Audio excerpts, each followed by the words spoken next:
Imagine bringing home a peace lily, its lush, deep green leaves and pure white blooms promising a little slice of serenity.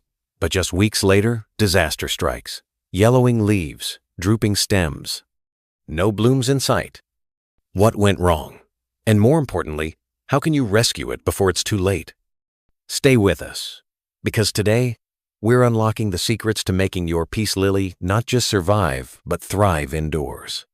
Before we dig into the problems, let's set the stage. The peace lily, or Spathiphyllum, isn't actually a true lily. It's a tropical plant native to the rainforests of Central and South America. There, it thrives under thick canopies, basking in filtered sunlight and soaking up the humid air. It was first introduced as a houseplant in the late 1800s, quickly becoming a favorite thanks to its elegance and its remarkable air-purifying abilities. In NASA's famous clean air study, the peace lily ranked among the top plants for removing toxins like benzene and formaldehyde from indoor air. But despite its popularity, the peace lily is a bit like a diva, beautiful, but very particular. Let's explore the most common problems and the surprising reasons behind them. Drooping leaves. If your peace lily looks sad and droopy, your first instinct might be to water it. But wait, drooping can be caused by both underwatering and overwatering. The trick? Check the soil. If it feels dry 2 inches down, it's thirsty. If it's wet and soggy, the roots could be suffocating or worse, starting to rot. Yellowing leaves.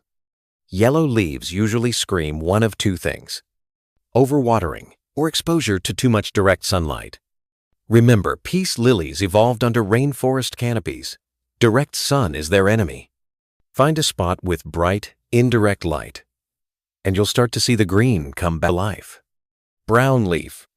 It's a classic sign of low humidity or exposure to chemicals like fluoride found in tap water. Solution? Mist the leaves regularly, or better yet, use distilled water. Your peace lily will thank you with vibrant, glossy foliage. Now that we've diagnosed the problems, let's talk about the winning formula. Place your peace lily where it can enjoy plenty of indirect light. Think east-facing windows or a few feet away from a bright window. Watering. Water once. The top inch of soil feels dry, usually once a week. And always make sure the pot has drainage holes. Humidity. Peace lilies crave humidity. If you live in a dry climate, consider using a pebble tray or humidifier nearby. Or cluster plants together, they naturally create a more humid microenvironment.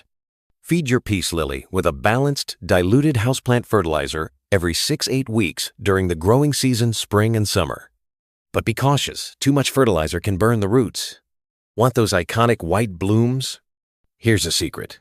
Peace lilies won't flower if they're too comfortable. Slight stress, like a bit less water or slightly less light in winter, can actually trigger blooming when conditions improve. Those flowers you love so much? Technically, they're not flowers at all.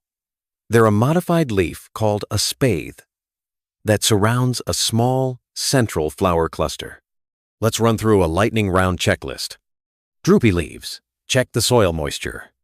Yellow leaves. Move to indirect light and adjust watering. Brown tips. Boost humidity and use distilled water. No blooms. Adjust light and stress slightly. Root rot. Repot immediately into fresh, dry soil. Sometimes, despite your best efforts, your peace lily might look hopeless. But don't give up. There's a famous case shared online, the Lazarus peace lily, a plant that looked completely dead, but after careful pruning, repotting, and patient love, it came roaring back to life over 6 months. Patience and consistent care can work miracles. So, is your peace lily quietly crying for help? Or ready to bloom into the thriving beauty it was meant to be?